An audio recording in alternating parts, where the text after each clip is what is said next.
Hello, hello. Sweet, mic is working. Okay, welcome back to another one.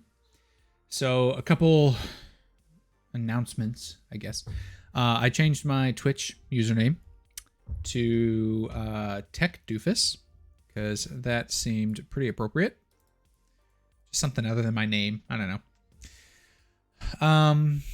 So yeah, that's probably the big one is new Twitch username. So I've pretty sure that I've updated that everywhere that I need to. Maybe except for my blog. Let's look. Don't worry, I'll make this bigger in a sec.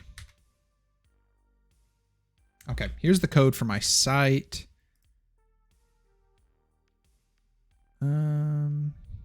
That's not it. I think it's going to be in contact.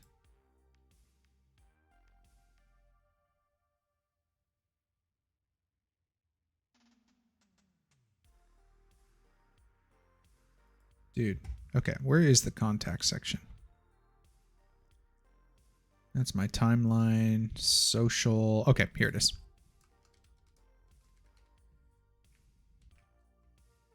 Yeah, everything else is the same. I just updated Twitch. I guess this doesn't need to be capitalized, but who cares?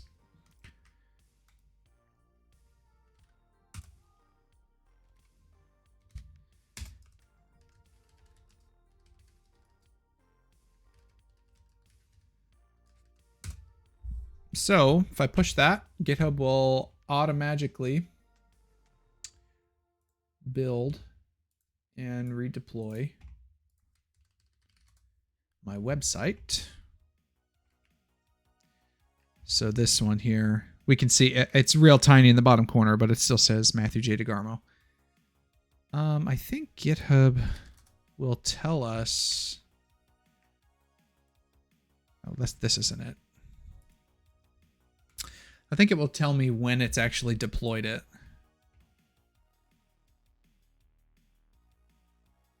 Yeah, here. So it's like testing and deploying and everything. So I think if I refresh, there it is. So it's been updated. So that's how I update my site. Update a blog or something. I just have to push new code to master, a new, file for a blog post, or, change that or whatever. And GitHub automatically rebuilds the site container and deploys it out on their GitHub Pages platform. So cool. Well, that was easy. So yeah, updated like I said, my Twitch username recently to TechDoofus. So another thing past that is I finished the lockout feature that I've been working on the past couple streams, to where if you use my glow command in HelpDesk, get locked out users, you can include the lockout source. And if you have the rights, you can do something like this, and you'll get, the user back with hopefully the name of some computer. So this is finished. It's working, I should say. There are improvements that can be made, but this at least works. Bare minimum, it works.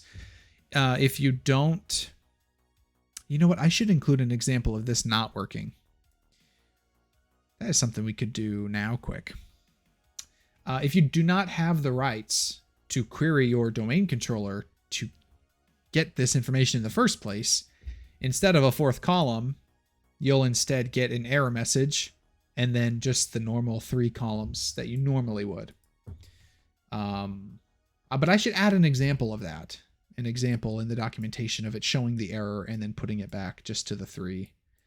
Let's do that quick before we move on to what this stream is going to be about, which is we're going to make a brand new module. And all the stuff that I go through, I've got kind of my own pipeline, my own actions to handle that pipeline in GitHub, how I go about setting all that up, from scratch. So yeah, let's just fix this one thing because my brain won't let me forget about it. So let's come back to HelpDesk.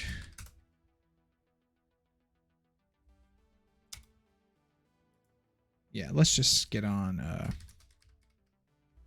main real quick.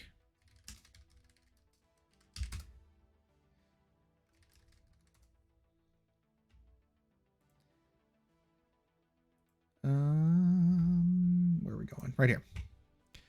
So we'll just add another example of this one.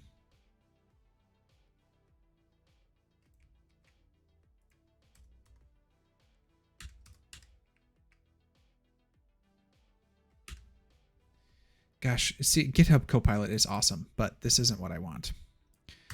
Now what I need is the error messages.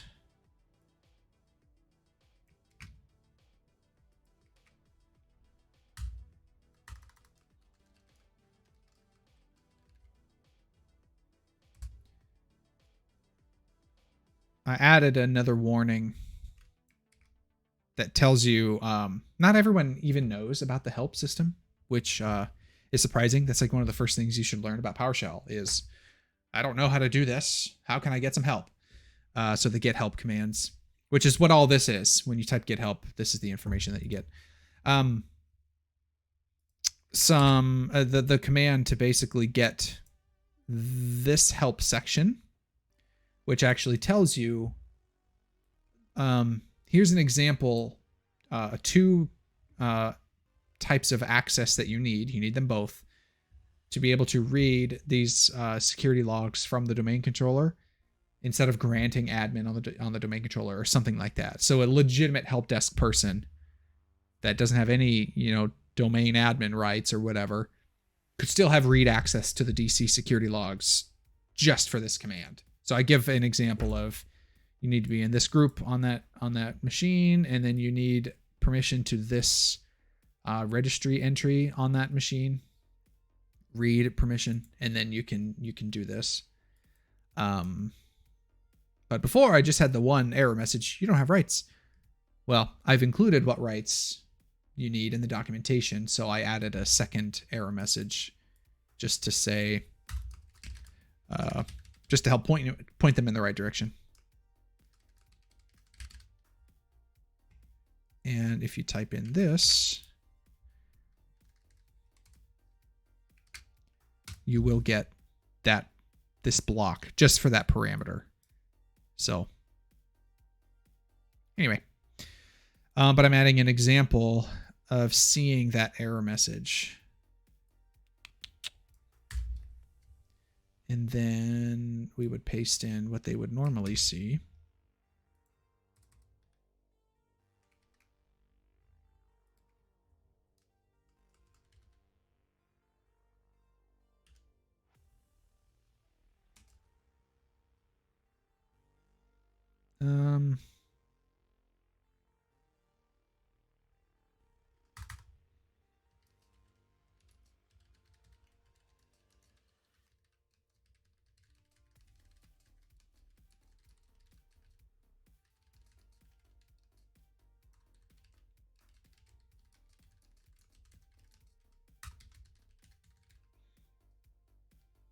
There we go. That's good enough.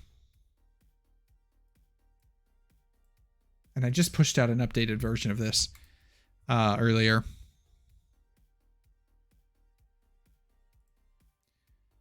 Let me just change this to 02. And just push an update.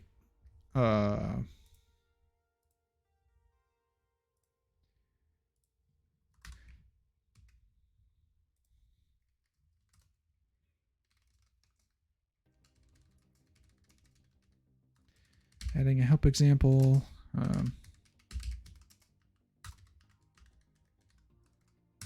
There. I believe if I push that directly to master, GitHub will figure it out.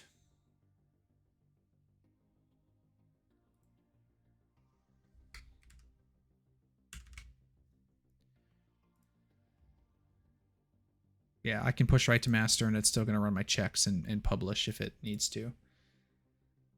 So if we come here, yeah, I pushed this just literally just before this with more documentation. And now that I've added more documentation, so like I said, let's wrap this up. And then I have a new module that I want to make. It's not huge. It might even have like 5 commands in it, but it's a start. And anything that helps, right? So I will demo, give an intro to that module here in a sec once we finish this. So, oh yeah, there, it's published. So now I can update module HelpDesk. Whoops, that's not what I want.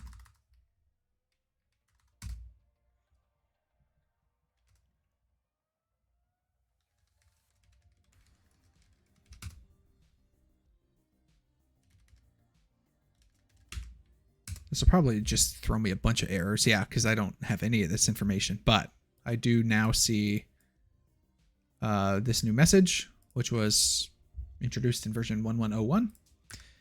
And now I can also get help, glow. I can just show the examples. And I can see this last example of it showing me the error message and a locked out user. So, okay, that's what I wanted. Let's close up shop. And yeah, let's make a new module. So my modules, I'm comfortable enough to just put it out on GitHub, right? So that's where I start, is with the GitHub repository for it. And I think I know a good name. I want to call it PSIISHelper. It's available. I actually want to make sure that it's not already taken on the PowerShell gallery. You can't publish any duplicates out here. So I would like my GitHub repository name to match the name of the module, which will be out on the PowerShell gallery. So I just kind of need to make sure everything is available. Let me make sure this isn't case sensitive. PSIISHelper. Yeah, okay. No one has published anything like this. So the idea is, I've done some IIS stuff, and I kind of want to just share those so that anyone else with IIS, I've done a little bit of legwork to, for example, see all of the, produce an object in PowerShell that has some extra properties on it that correlates, okay, this binding belongs to this site, which is in this pool, you know, which is on this server. So normally you can't get all that information all at once, at least not on the same object, but I've done a little bit of that legwork as an example. So you can just point this, you know, a command to see all the bindings at a server, and it will give you all that correlated information. So then you can actually, you know, filter, you know, I want just the bindings on this site, shows you all the IPs of the bindings, you know, just all this information. You can get this yourself. It's not hard. It's just really to be a helper, an IIS helper. It's just a little wrapper around the IIS commands. So that's what I want to make. So let's go ahead and make this. So,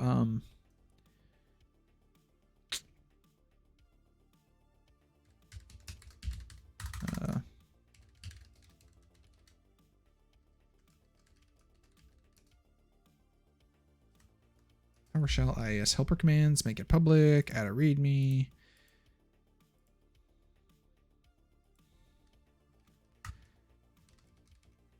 Yeah, okay, I'm no template, but I'll just add one anyway. And I usually just go with the MIT license because I don't care. Wait. Why can't I make it? It says it's available.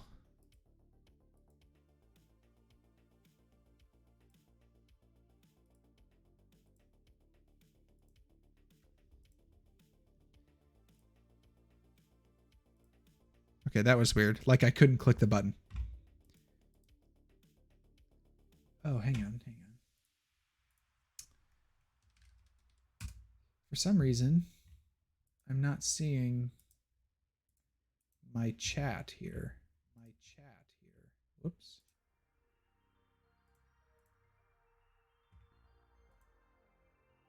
Yeah, so okay, so someone's been talking. Hey guys, I haven't been seeing my chat up on my screen here. Can I refresh this? It just says connecting to chat and it's spinning. So let me pull up chat a different way. Let me just come to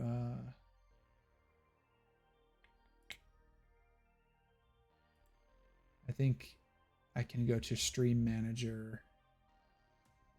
There we go. Okay, I've got the chat up here now. So, okay. Noel says hello. Posh Midget says, afternoon, how's it going? Hey, afternoon? You're from the UK, right? That's really cool. What time would it be there, by the way? Here it's 9:30 a.m. Central. Noel says, would it be better if people stopped bothering me at work?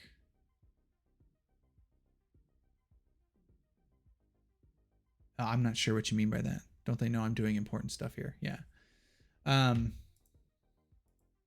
actually get some time to do this during the day, so no one's bugging me right now. Anyway, okay, now I've got the chat up. Let me just make sure this is working. Okay, cool. So if you're just joining, like I said, I updated my username to Posh Midget. Oh, gross. Yeah. You're doing important stuff, man. Just let them know. You're busy. Put on your do not disturb. Okay, let's hop into this. Sorry I couldn't see the chat over here. Let me just hide this since it's useless. Okay. So let's make this repository.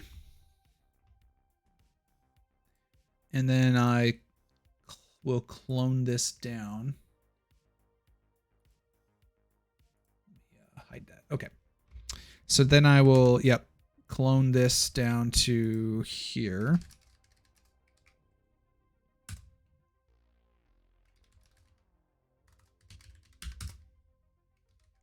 So this command here, this code .-r, right now my VS Code has the HelpDesk folder open. Well, I want to open VS Code inside of this PSIISHelper. If you just hit code, it just opens up VS Code. You can tell VS Code the path you want it to open, which is the dot, which is right here. If I do this, it will open up a second VS Code next to this one. Well, I don't want two. I want one open with this new folder. So I can add this -r flag, and I assume this means reuse. So it will, or relaunch. It will relaunch this instance of code with the new folder. So I don't just have 4, 5, 6 codes open eventually. I want it to close this one, relaunch code with the new folder path. And that's what we've just done, which is pretty cool.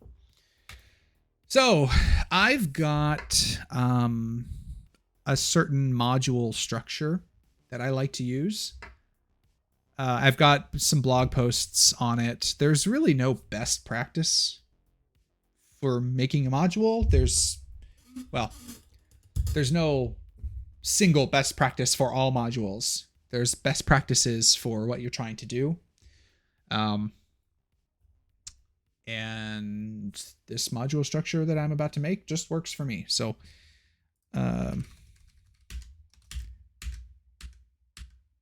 yeah, I'm just going to say name is PS. Hang on. I'm going to make this manually. So what I'm actually going to do is, because this is going to be so similar to my other modules, like HelpDesk and Admin Toolkit, for example, I'm kind of just going to steal a bunch of code from them, and I'll genericize some of it to help with this one. So if I just open up this folder here, let me just close some of this. So I'm going to come back and open up HelpDesk and have these up side by side. If this is really small, I'm sorry, I can't zoom in on this, but on the right is my HelpDesk module. On the left is HelpDesk. On the right will be my new PSIISHelper.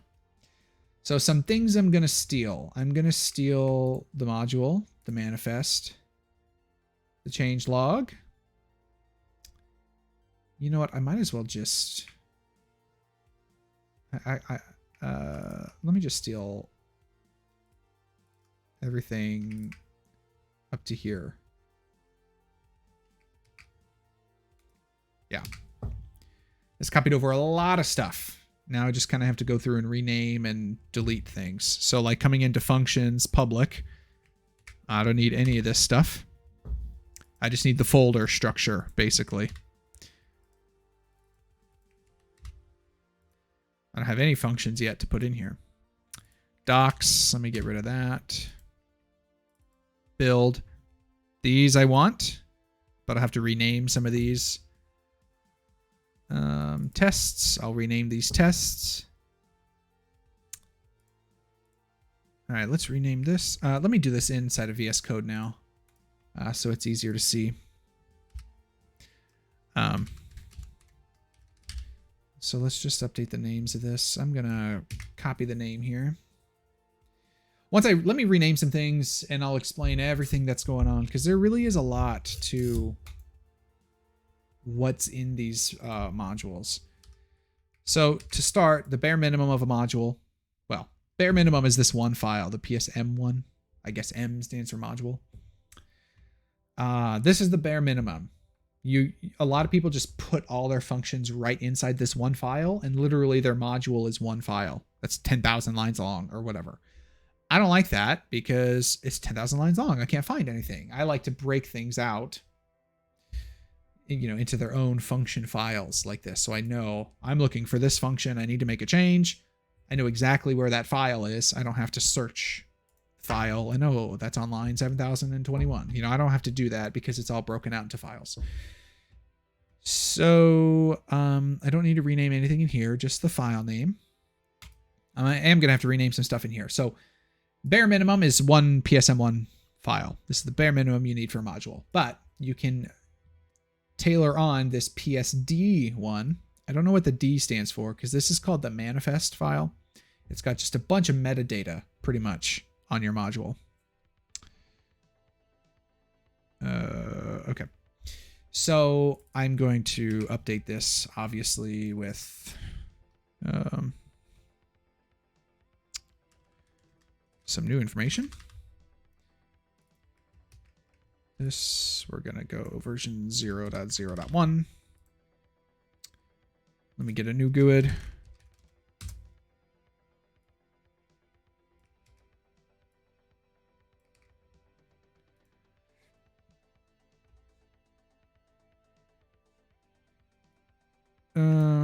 I'm just going to match the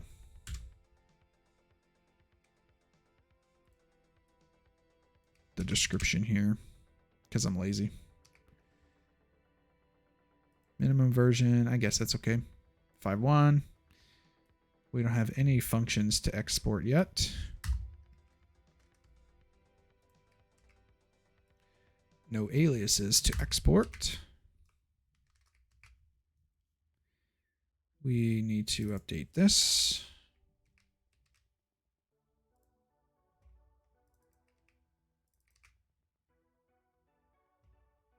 Okay, save.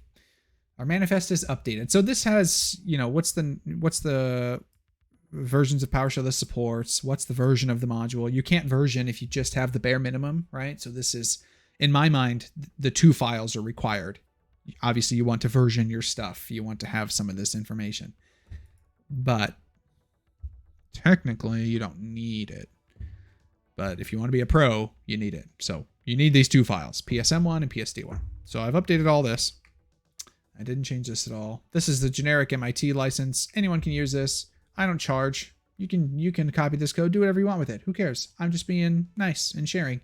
So that's what MIT basically means. You can copy this code. You can change it as long as you provide this MIT license with your version of the code, and you also cannot make money off of this. This is free code for everybody. So anyway, that's all that means. VS Code. So I've got lots of tests, and let's just get this stuff updated, and I'll show you how this stuff works later. Let me go to change all occurrences. Where's that at? Oh, here it is. real quick, I can just change, yeah, all that. And let me change the name of this too.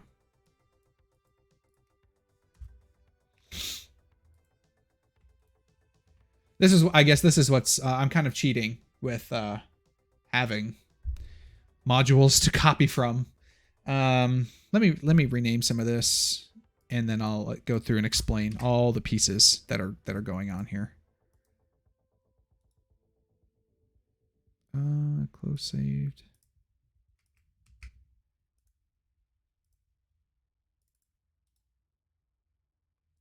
Hang on. This is what I can control F2. There we go. That's easy. All right. Tests are updated. I have no functions. I do need to update some stuff in here. Let me also update the names of these. There, and control F2 lets me rename whatever I highlight. You can see it starts highlighting other things. It's showing me out of what you've highlighted, here's another instance of that. So here's all the word manifest everywhere. This lets you, everywhere that VS Code has detected that, you can change that. So what this is really useful for is, like, let's say I changed, well, this file is a bad example. Well, okay, down here. I've got a variable called file content. And it's used in two spots, where I define it and then where I use it. Some variables are used in hundreds of places, and you want to rename a variable, and maybe you've updated 99 instances of that variable, but you miss one reference. Everything's broken, you know. So this helps you. Oh, here's my variable. I want to, you know, every reference to this, just update it. And VS Code will do that. It's really nice. I'm using this to update the instance of HelpDesk with my new module name. Obviously, this is going to have to be changed everywhere it's used. So it just makes that really quick to do. Let's do that. And then I'm going to need to come into, I think it's the helpers down here at the bottom. Save that, and then everywhere else gets its module name from what I just changed. So all of these should be good. Build helpers. Yeah, I think I'm good there. Yeah, okay. I think I'm good. So let's start. Well, let me add a function quick, I guess, and then these tests will actually do stuff. So let's come to functions, public. Let me grab.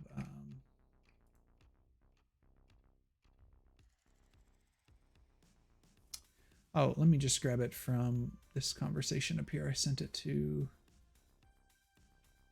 somebody this morning. Here we go. All right, public. I want to make a new public function. So I'm going to make a new file in here. And I name the file the same name as the function that's defined inside. I'm going to call this get PSIIS bindings. And a lot of people, this is to avoid a conflict. I believe there already is get IIS binding. But my module is PSIISHelper. So I'm going to use the PSIIS prefix on all these commands.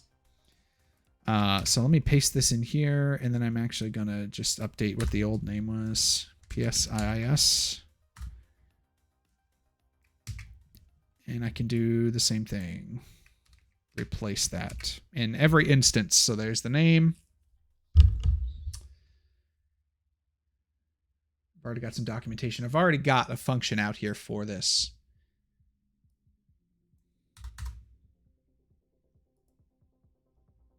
Whoops. And unfortunately, I can't show off what this does on this PC because I don't have IIS or all this stuff installed right now. I actually don't think I need out file.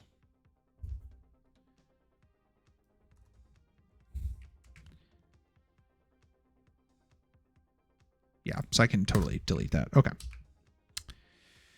So what this is going to do is you give it a computer name, the name of a server, and it's going to reach out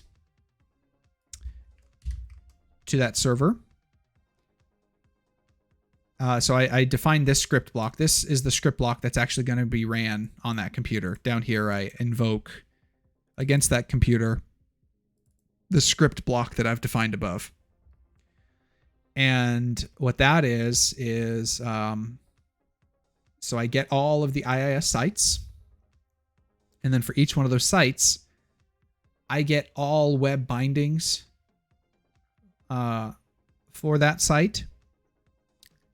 And then for each binding, I'm pumping out my own custom object, which has what server am I talking to, what's the site name, what's the pool, what's the IP addresses, things like that. You can get all that information off of the binding in the sites, but you sort of have to piece it together.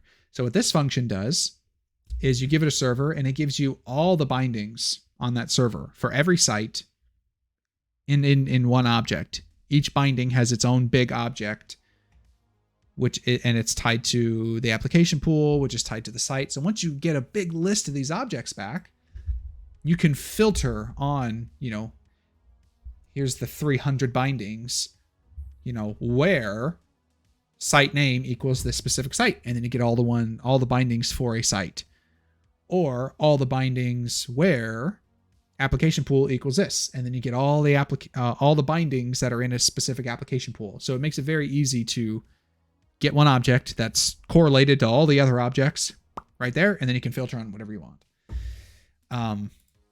Again, this is not that much code, but it's a nice little wrapper around the current IIS code. So get PSIIS binding. This will get you a bunch of bindings. I am going to... I removed this parameter, so I don't need that.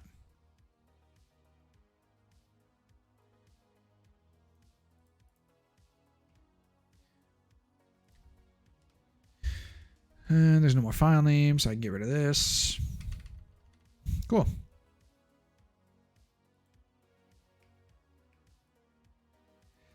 Let me indent this.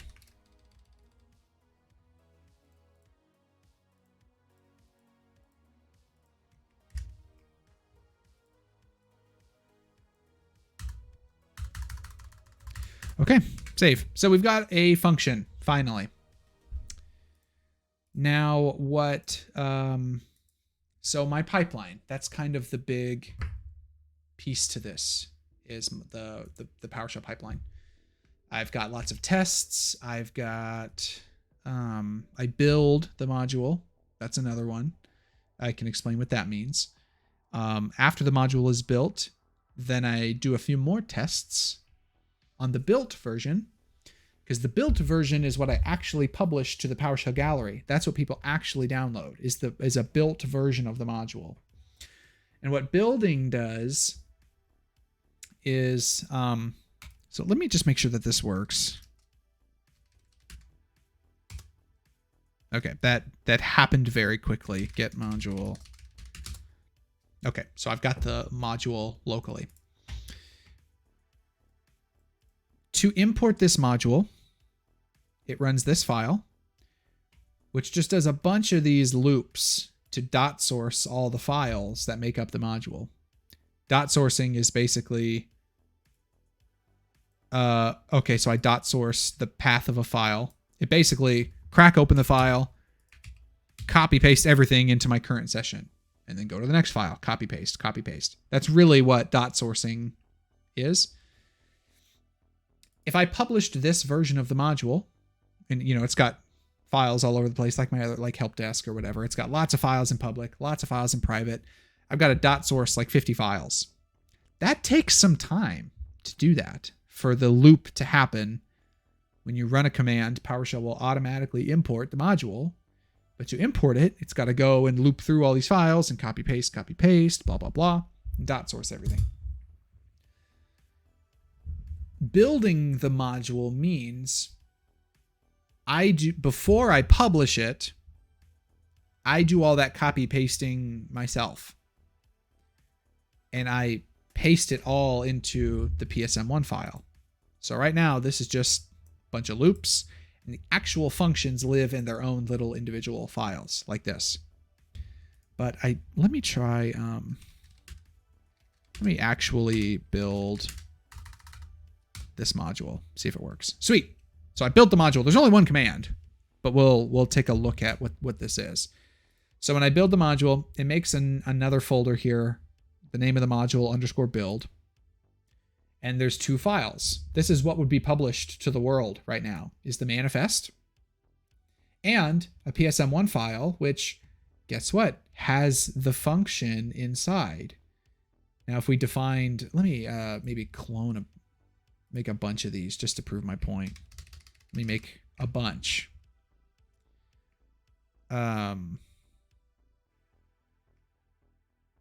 Delete this build. Man, that sure built fast. Let me build it again. Cool.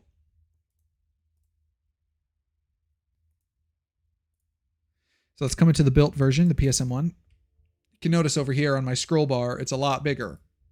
It already copy pasted the contents of each one of the files inside of public. Imagine these are all different functions, right? Like in HelpDesk or Admin Toolkit, they're all their own functions. It's going to paste them all into this one file, and this file gets huge. And then that's what gets published. The reason you want to do this is this built version will import much faster than the way I've got it structured out here right now, where I have to dot source and it copy pastes on the spot. But for the world, they don't care. They just want to use the commands. For me developing this, I need everything broken out. I need it to be pretty. I need it to be organized so I know where to go, what to poke. But for the world who's going to use this, they do not care. So that's what building a module means, is you sort of compile it into one file. It's ugly, but it's not in a form that is meant to be maintained. It's meant for someone to just use the commands and never look at the source code. That's what I've done for building. Let me get rid of all these extra ones. Cool. Let's see if my tests work. Invoke pester. Tests. Yeah, output detailed. Oh, great. What broke? Cool. Not recognized as. Oh, okay. So I've got one command out here now. I need to tell my manifest that that's a command I'm exporting. So functions to export. Get PSIIS binding. Let's rerun these tests. Okay. Private functions. Oh, I don't have any private functions right now. So I should technically come into my tests. Module tests.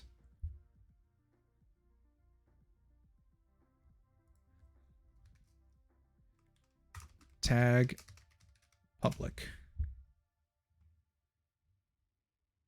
Files.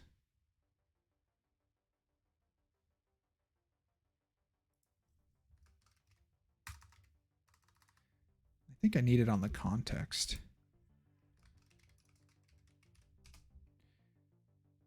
Okay, I've never used tags before. Let me do this. Tag filter public. There we go. So I don't have private functions. So if I tag my tests, I can say just run the public ones. And I just tagged everything. If it doesn't have a tag, it ignores what I said. It doesn't know if it's public or private. It just runs it because it doesn't know. But if it does have a tag and it's not in the filter, it skips it. So I could run just the private ones if I wanted. It only ran the private block, which right now fails. So for now, until I actually get private functions, I'm just going to comment this out. So all my tests pass. It's yelling that there's nothing in this folder. And I don't need R completer. So, okay. Cool. So we've ran some tests. Let's look at those. So it tests my manifest itself, all right, just to make sure I've got functions to export. I didn't forget to put a version number in here. I didn't forget to fill out the author, the description, tell it the root module. So just make sure that the information, I have the bare minimum information that I've said I need. This is the bare minimum. I need the author, description, version number, blah, blah, blah. And then it goes to, it will do specific tests for each command that I've defined. And this is automatically generated. So what that means is this code up here, this section, it will test each function specifically. And I just have to write one block of tests. And it's going to loop through all my public functions and automatically test all these things on however many of these that I have. Right now, there's only one test because there's only one file. But automatically, without me having to do anything, it makes sure that the module imports properly. I am, when the module imports, I'm successfully seeing that function. And then, oh, no. I check all the files that are in public, and then I check the commands that the module says it gives me and make sure that those are the same. So the public folder says these 10 commands should be exported. Is that what I actually see when I import it? So that's that test. And then we get to the function specific one. So this function specifically needs to show up with get command. It needs to have comment-based help. It needs to have each one of these sections in its help. It needs to have a parameter for each defined. It needs to have documentation on each parameter that I've defined. It should be an advanced function. It should have regions, and it needs to compile its valid PowerShell code. So this will even test, like if I'm missing a bracket or something. If I were to copy and paste the PowerShell and get an error that says, oh, this is missing this would tell me that.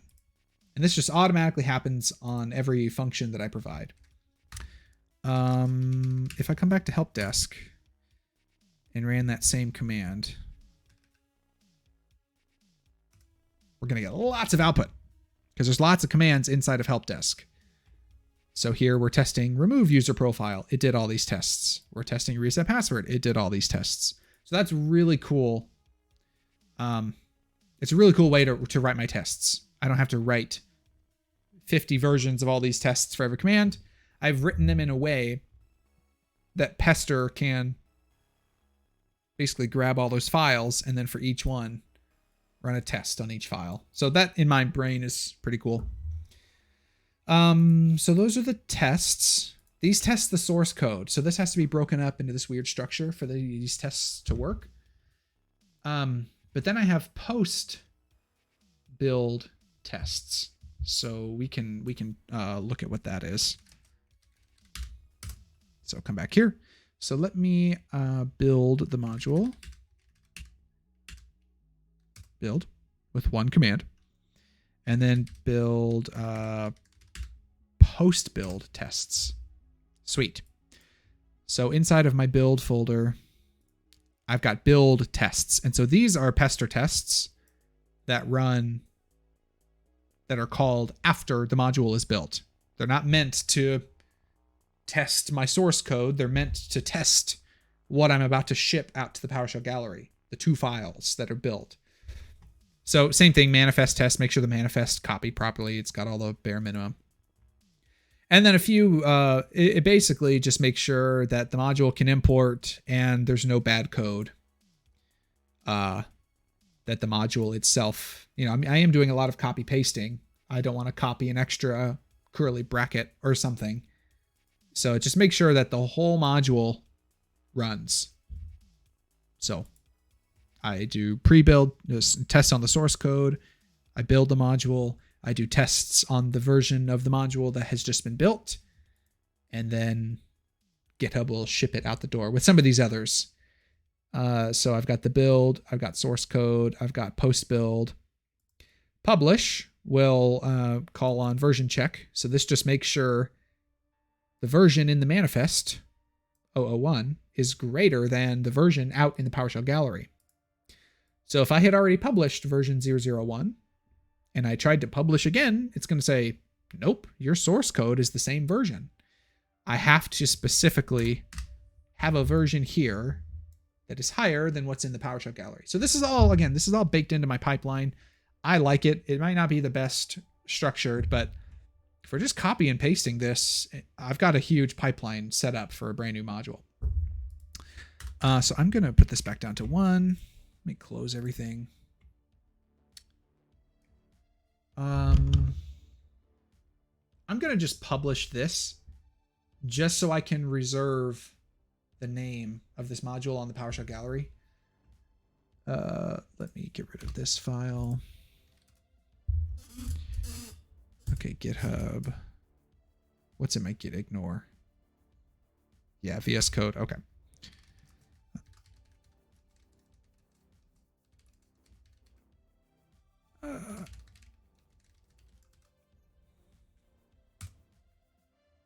Cool.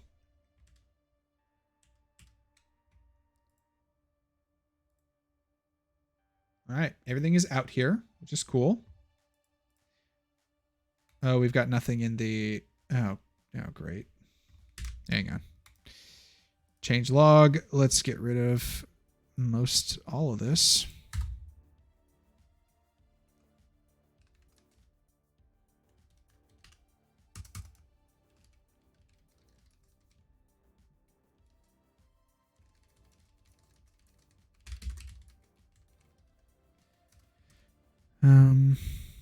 And new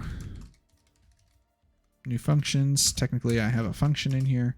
So this is get PSIS binding. Get all IIS binding information on a given computer. Cool.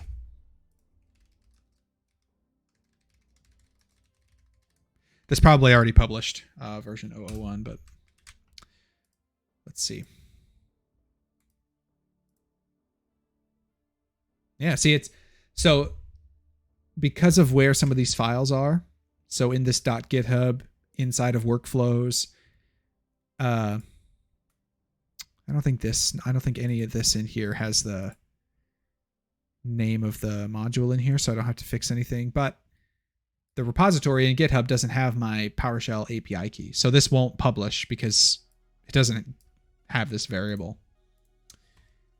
I guess we can prove that. Yeah, so this probably tried to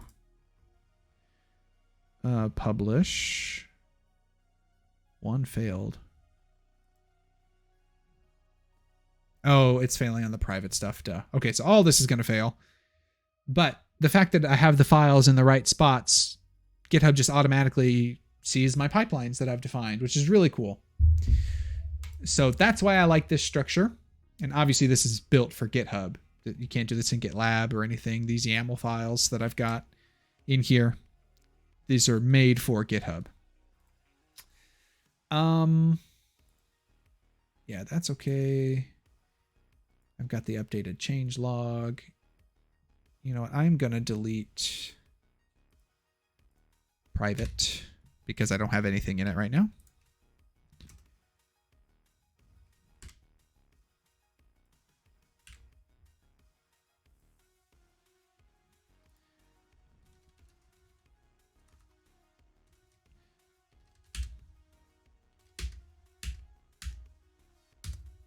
Let me look at something. I thought I changed.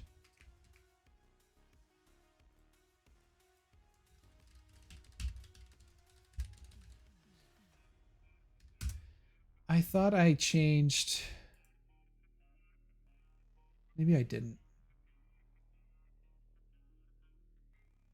Instead of having a bunch of loops,